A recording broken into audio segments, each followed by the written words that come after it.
to Parlay TV. Plenty of things look easy at first. Skydiving, lion taming. From the comfort of your armchair, all sorts of risks look easy as Cristiano Ronaldo, Diogo Jota, and Bruno Fernandes literally blew Russia off the park in a clinical display of attacking football. Wow. Sorry, what did you say, Kobe? Wow, bro. Let's break it down. I am Pat Mayo, and I'm here to give you the best pick at the top of the board, the best bet, if you will. So I'm going to go with just under 25 for Middleton here.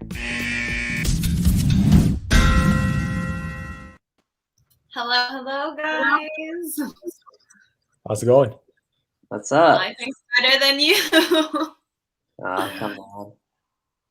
How are you guys doing? We got to get into it. We got to talk about it. I know you don't want to, but with two United fans, what happened this weekend?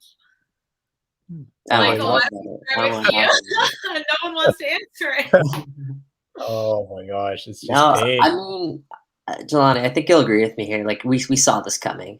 Like, I mean, there is lots of indications that this absolute embarrassment was on the horizon. And then when you saw Ole Gunnar Solskjaer roll out the same squad that went down midweek, how could you not forecast something like this come? I don't know why Paul Pogba's not in the starting lineup. Like that's a one like baffling move to me. I know he loves his Fred and McTominay Matt like pairing in the central midfield, but come on, against a team like Liverpool, like I don't know where the counter attack went. That's been their MO for so long, but instead they decided to just press this game. There was so much that went wrong, and honestly, you could see it coming.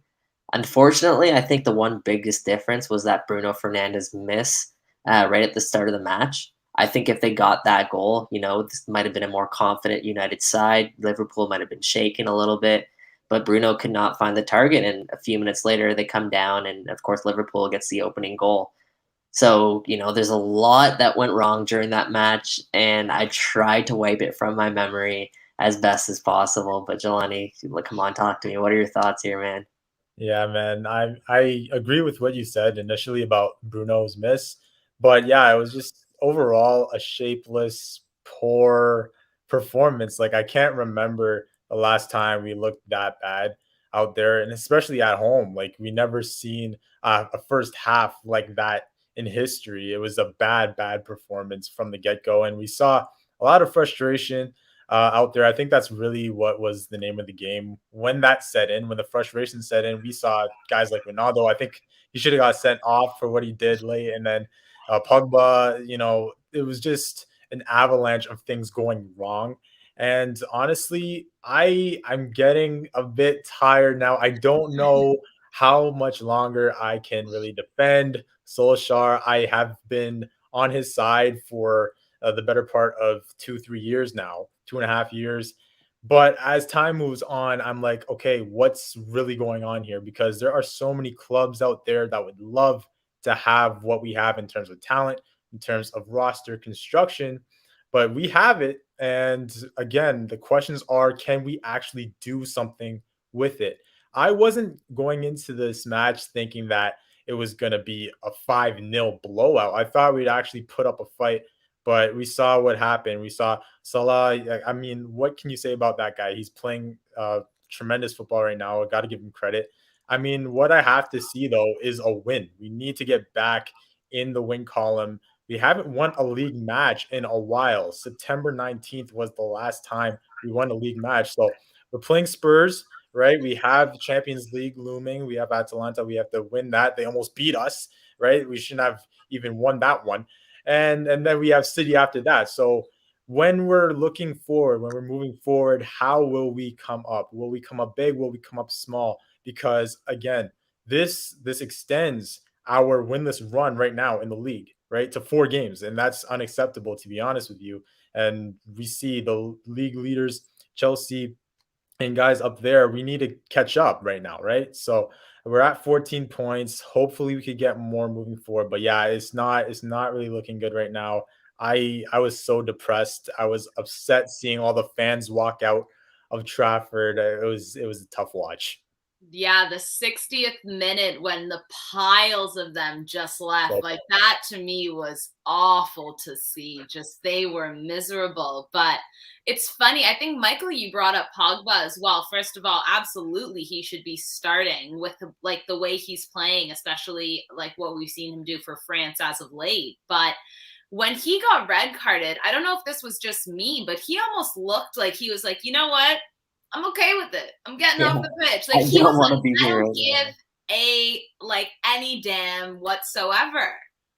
I think, yeah, that's what happens in a match like that. Like tempers start to boil over. Obviously, we talk about that Ronaldo incident, and I think if you're going to go out 5-0, you might as well go out with some fireworks. And I feel like that was his sort of impression there, and who could blame him really? That's embarrassing, just being on that pitch, especially at Old Trafford. Like that wasn't even that's your home, man, and you gotta play with some pride there, and unfortunately that wasn't the case. But hey, Jelani, you mentioned Oli there. Now, obviously, there's a lot of rumors swirling right now. The guy hasn't won a trophy for Manchester United in 3 years.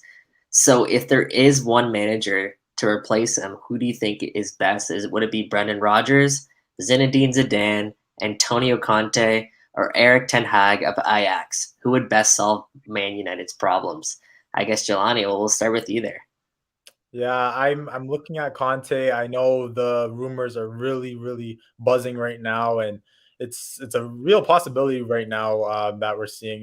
He's a Serie A champ. We've seen him do it in the Premiership as well. He's won the Premier League, FA Cup, all these things. So he brings that pedigree first of all, and he would honestly, I want to see him come in. If he did come in, transform this team defensively, right? What we probably see is a lot of the back three strategies. We see like the 3-4-3, the 3-5-2 sets that he likes to use. So in that, we'd probably see Maguire, Lindelof, Varane probably hold those roles as the back three. And then probably I'd expect Luke Shaw and Wan-Bissaka as our wing backs in that case. And he'd have a lot to use up front in terms of our talent that we have there. And he has history with Matic, right? And probably Matic would help out Pogba in a set like that. But yeah, I think that is where we probably should go, given we do sack Solskjaer. But honestly, right now, for some reason, I don't think we are going to sack him. I don't think it's going to happen yet. But yeah, if you give me one name, I think Conte, and I think a lot of fans would want to see Conte. I hear Zidane. I don't see that. I don't even think he's really interested either. And also Brendan Rodgers, I think he's stuck on Leicester, so he's 100% in Leicester City with the Foxes. So I don't really expect that to happen. But yeah, Conte for me. And Sarah, what about you?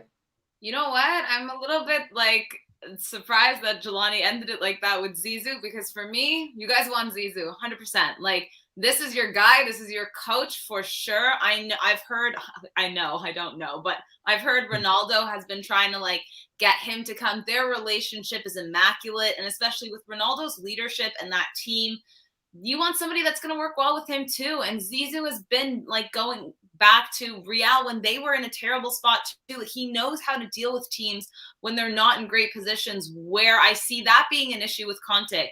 Conte is a fantastic coach, but I don't know if he's going to want to come to this team when they're in the slumps and have to deal with that, especially because he's also a very fiery coach as well. The attitude in the locker room, is that going to cause some conflict?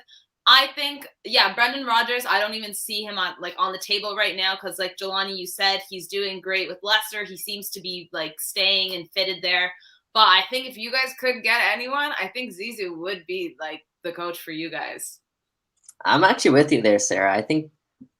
I don't know if Ollie's done the best job of getting the best out of Cristiano Ronaldo. And we know Zinedine Zidane has a lot of experience with that. And I think that's one of the biggest issues right now is with this team. I think a lot of them are trying to get Ronaldo going, and he just hasn't been able to. And so much so that I believe they're sacrificing what United used to be before Ronaldo got there, which I think is another big question mark for perhaps a different day. So let me pass it back to you guys, and let's go for the third question here. All right, now moving away from England, what do we learn from El Clasico and Le Classique this week? Let's start with Sarah. Okay, well, let's start with El Clasico. First of all, I can just say it was such a miserable Clasico to watch, not even because Barca lost, because I expected it. Truly, with the form of my team, and especially like what's going on like politically in the club, I was like, there's no way we're going to win. But even Real didn't look good. Like, it wasn't, I think I tweeted this, but it wasn't even a game more so that Real won, but Barca lost. Like, Real didn't play super well. We didn't see, like, there were a few chances here and there. Obviously, the Alaba goal was stunning. Benz had a few chances, but they also looked like a little lackluster.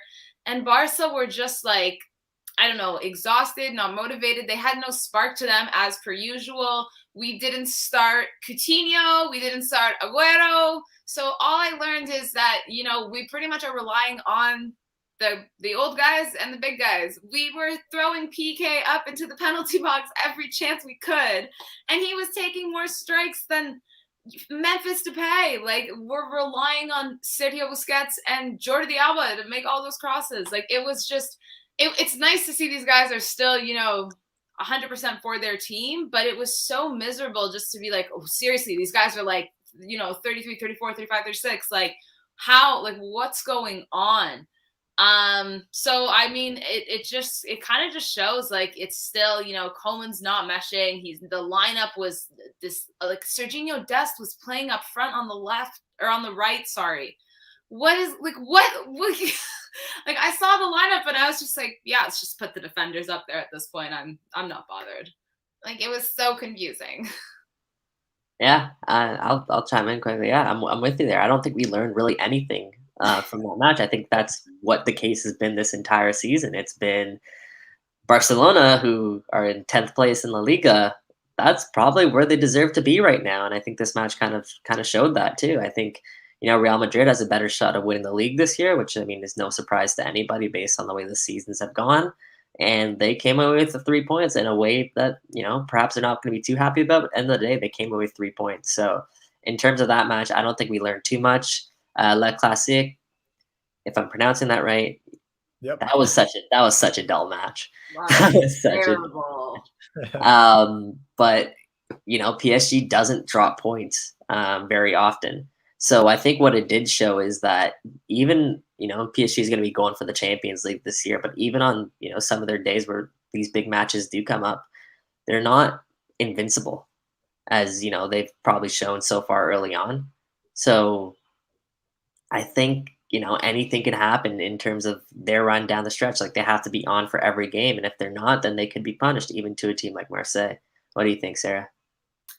I honestly never even thought this PSG team was so unbeatable. And in fact, every game I've watched, whether it is Liga or Champions League, like, they are, in fact, like, quite boring to watch. And you see, like, the lineup they have, you look at them and you're like, and listen, my number one is there.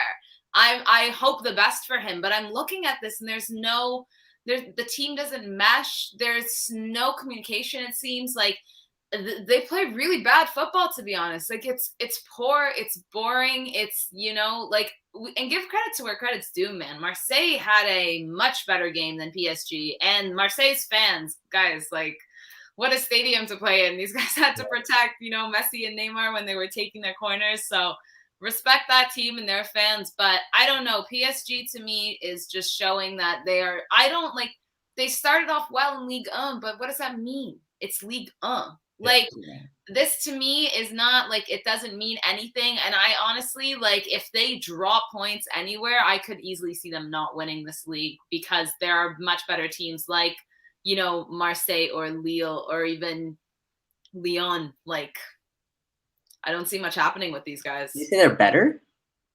Oh, I'm sorry. I'm saying that teams like Lille or Marseille could be better, because, I mean, at least they have, like, that, team mentality. Whereas, like, PSG is just a bunch of superstars kind of thrown into the pitch, and we're like, that should make sense. Listen, I'm a Jonathan David fan. Come on, Lille, yeah. They won last year. Well, that's what I mean, though. And so I'm like, I have no idea. I have no idea what's going to happen with this PSG team, but I don't think a whole lot is going to. Yeah, well, we saw that they didn't get a win here, but they still got, a point after, being down one man in the lineup. They're still 7 points clear. I know it's Liga 1, so it's not like the best thing in the world. But yeah, you guys said it best. I mean, they're not invincible. They're not that type of juggernaut that is unbeatable. I wouldn't say that. Marseille, they came out, played a great defensive game, and honestly, they kind of let one slip away here because they almost had this match. And honestly, the quartet, Di Maria, Neymar, Messi, Mbappe, I mean, they didn't really generate too much. We didn't see too much during the match. So yeah, I agree with your points. Just talking about PSG, we had so many huge expectations for them in terms of just them coming out, destroying everybody within their path, but that hasn't really been the case so far. And yeah, we're seeing growing pains right now because, like Sarah, you mentioned, a lot of huge names being thrown together. It will take time before things get smoothed out. But yeah, it was intriguing to see how Marseille came out and played really, really strong during the match. Can I just string all these three teams together that we spoke about and tell you what the common denominator is? Poor coaching. Guys, Poch is not the coach for PSG. You know how I feel about Koeman, and Ole is literally dragging your team into the ground. So I'm telling you, it doesn't matter who your players are. You need that like guy at the front to keep that shit together. That's true. I don't know about Poch. Like, I love Poch. I don't think Poch is good enough for PSG and these players, though. I completely think he's good, but this is a different caliber. Like, this is like, look at the team. That's true. That's true.